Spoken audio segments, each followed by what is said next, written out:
Now, as you were streaming into this room, is there an echo? Okay, that's right. As you were walking into this room, you may have seen these statistics flashing on the screen, and you may have noticed that none of these statistics were about climate change. They were instead about the unfinished development business, the people still living in poverty and so on and so forth. And you may have wondered why these statistics. Well, it was a reminder that this is a World Development Report, and our interest in climate change starts and ends, in many ways, with our interest in development. So I will organize my presentation today around the key messages of this report, which are that climate change is a serious and immediate threat to development. We also believe that a climate-smart world is possible. And we talk about a climate-smart world as opposed to a climate-resilient world or a climate-resilient development, because resilience is a fairly passive concept. It sort of assumes that there's a big bad threat out there we have to protect ourselves against, and that there's not much we can do to avoid that threat. Instead, climate change is both a threat to development, but also could become a product of development if development continues along a business-as-usual path. Also, climate change will affect the comparative advantage of a number of nations. For some countries, it could create opportunities, particularly if those countries are first movers. Therefore, there will be opportunities as well as costs that need to be seized. So we want to move away from this passive climate-resilient concept. Now, we're not saying it's going to be easy, nor are we saying that it's going to be cheap.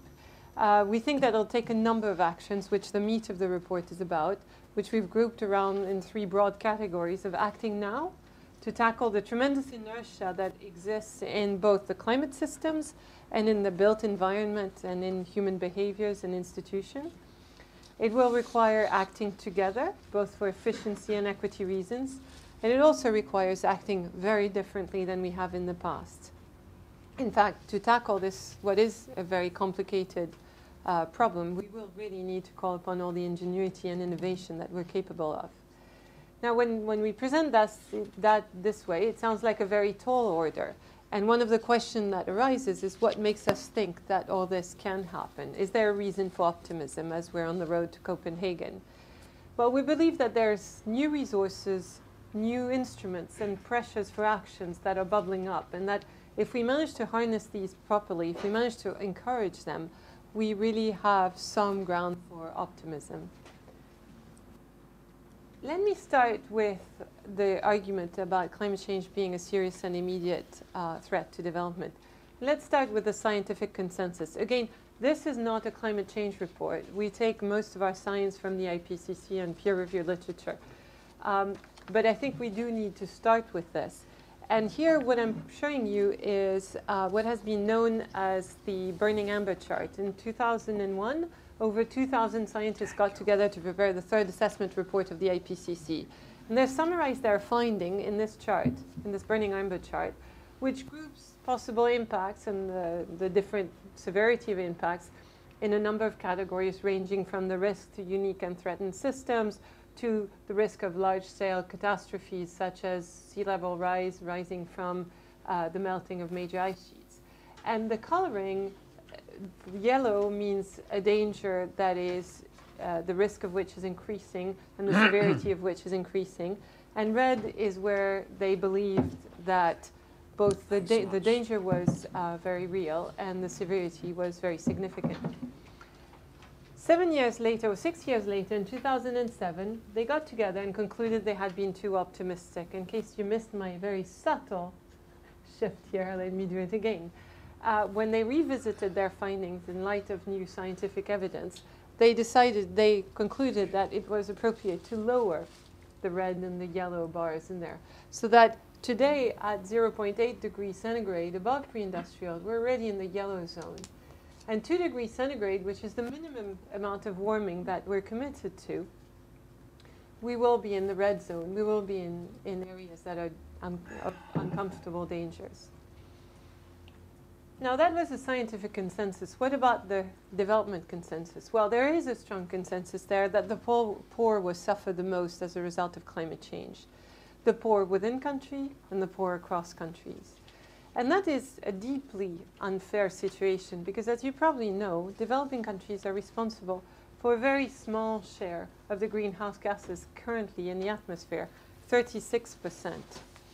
And of these 36%, by the way, only 2 percentage points are attributable to low-income countries. So low-income countries are really not the source of today's problem. And it's even more unfair if you think about it in per capita terms. If the right to greenhouse emissions had been allocated on a per capita basis, the share of high-income countries would be this very small blue triangle here. And the hatched part corresponds in a way to the overuse of atmospheric commons that was done by high-income countries. And even though developing countries are responsible for a small share of the greenhouse gases currently in the atmosphere, it is expected that they will bear up to 80% of the cost of the damages. Why is it that they will bear such a large share of the damages? Why are they so vulnerable? Well, there's a number of reasons, many of which have to do with the stages of development they're at, but some of it also has to do with natural fragility. It also has to do with the fact that they're highly dependent on agriculture. And agriculture is a sector that is likely to be very badly affected by climate change. The red in this map shows the country, shows the negative impact. The deeper the red, the more negative the impact on agricultural yields. And you can see that most developing areas in the world will see substantial deep red, so meaning substantial losses in cereal yields.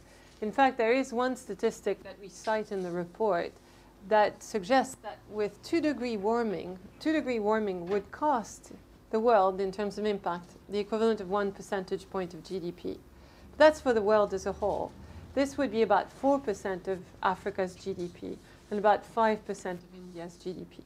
So for these countries, even 2-degree centigrade warming, the minimum we're committed to, will have very significant impacts. Now, when we start talking about a climate-smart world being possible, one of the questions, what do we mean by this climate-smart world? Well, we think the best we can do is stabilize temperatures at 2 degrees centigrade by the end of the century. But that requires zero emission. It requires decarbonizing the world. So by 2100, we need a world economy that can function without producing any net emissions. When I first mentioned that to some of my colleagues in Washington, somebody reacted to that by sending me an email that this was a world development report I was writing, not a piece of science fiction. And it got us thinking about how we can make the point that it's not impossible.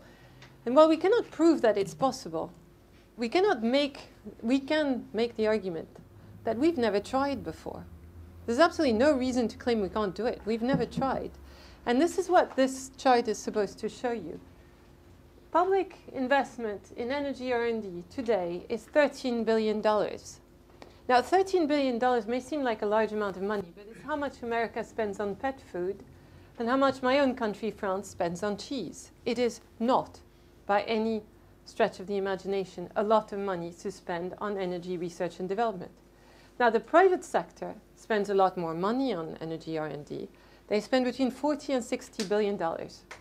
That's 0.5% of energy sector revenue. So the energy sector invests 0.5% of its revenue in energy R&D.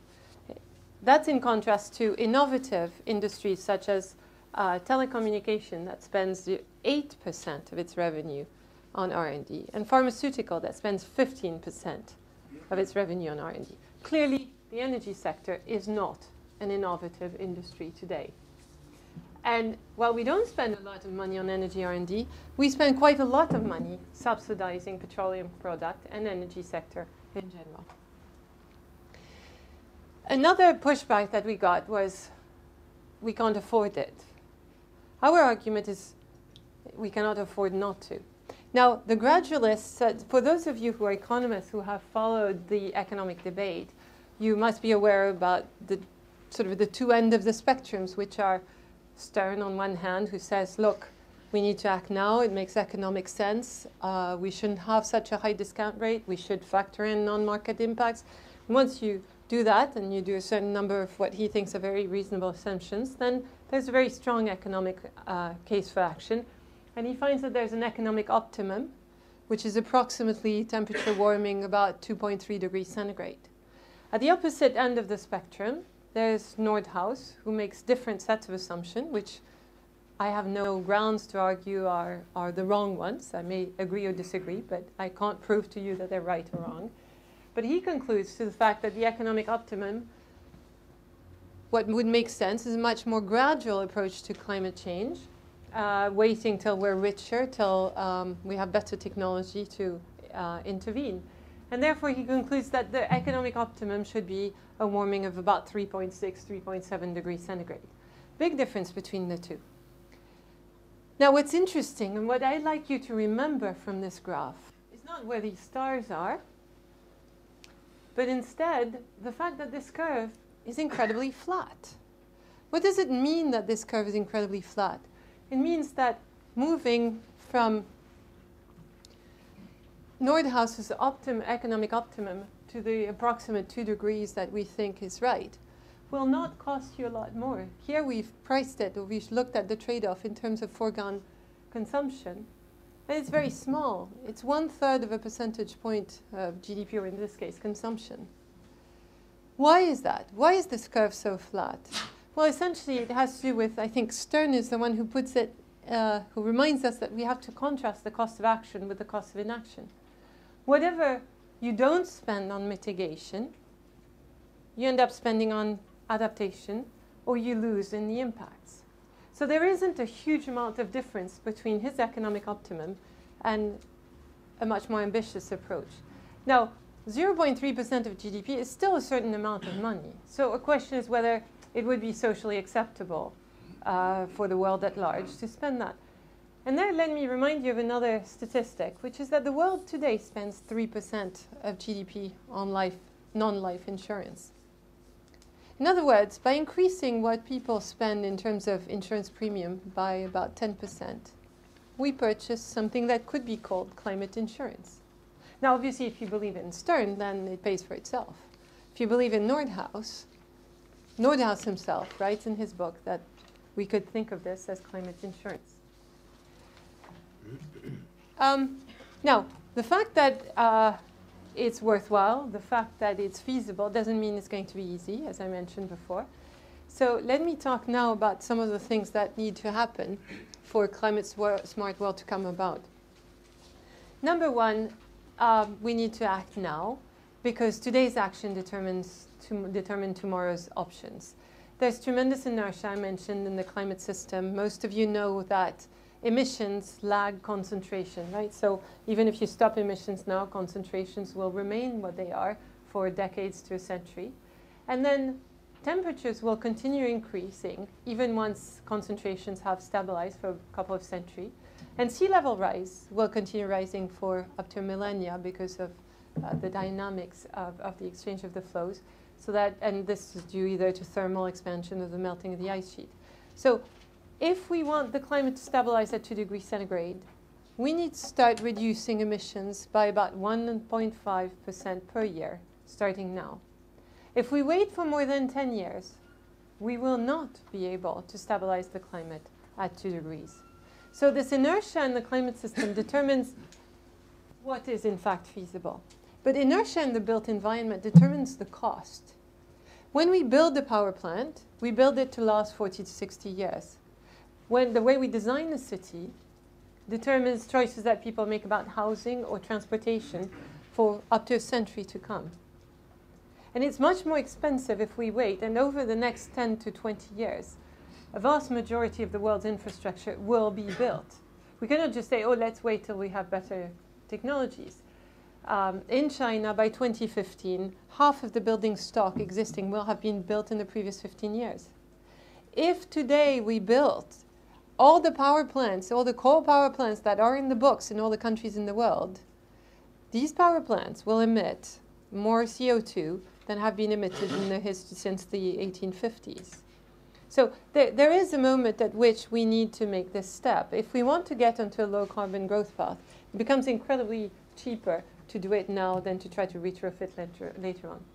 And then, of course, there's tremendous inertia in behaviors in institutions, which means that the sooner we start working on people's action and reorganizing our institution, the more chances we have of seeing this action.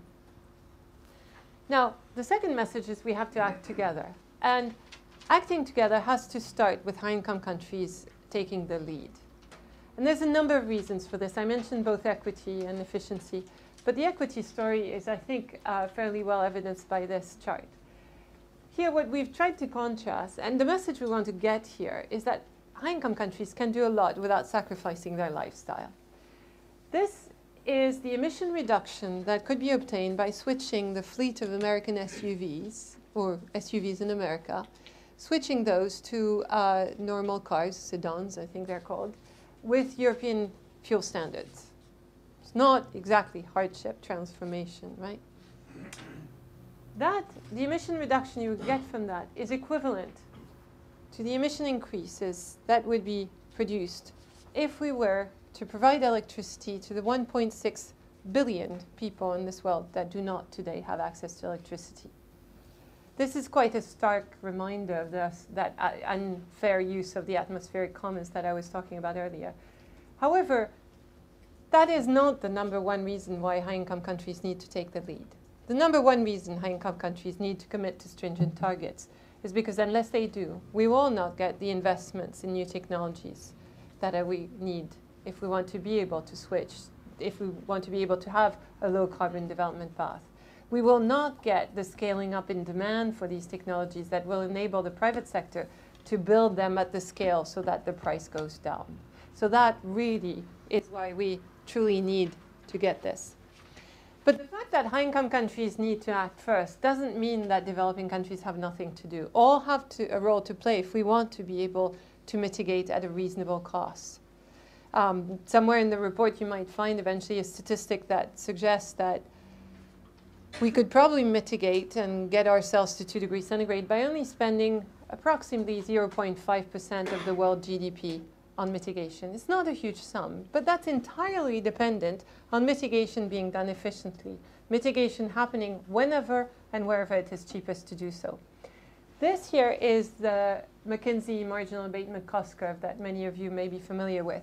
What McKinsey has done is to rank mitigation options or different types of mitigation action from least expensive, which have negative costs, meaning they pay to themselves, to most expensive. Okay? Now, what we asked McKinsey to give us is the same curve, but broken down by developing and developed countries. And the yellow is mitigation action in developing countries. The orange is mitigation measures in high-income countries. What is, I think, immediately clear in this chart is that every country in the world has expensive and cheap mitigation action. The minute you take a country off the mitigation common pool, if you wish, the average cost of achieving a particular target goes up. Now, the report, and Kirk will talk a little bit more later on about the fact that we're differentiating where climate happens from who pays for it. Cooperation is also needed on adaptation. It's needed for a number of aspects of adaptation, but let me only pick on one, which is global food trade.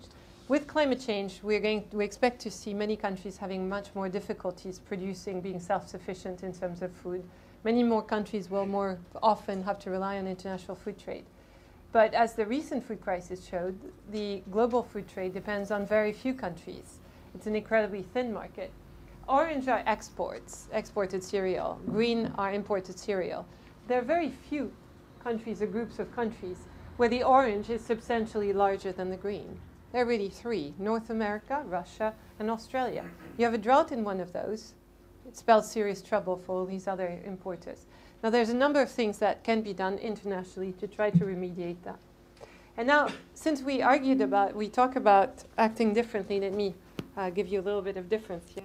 Let my colleague take over.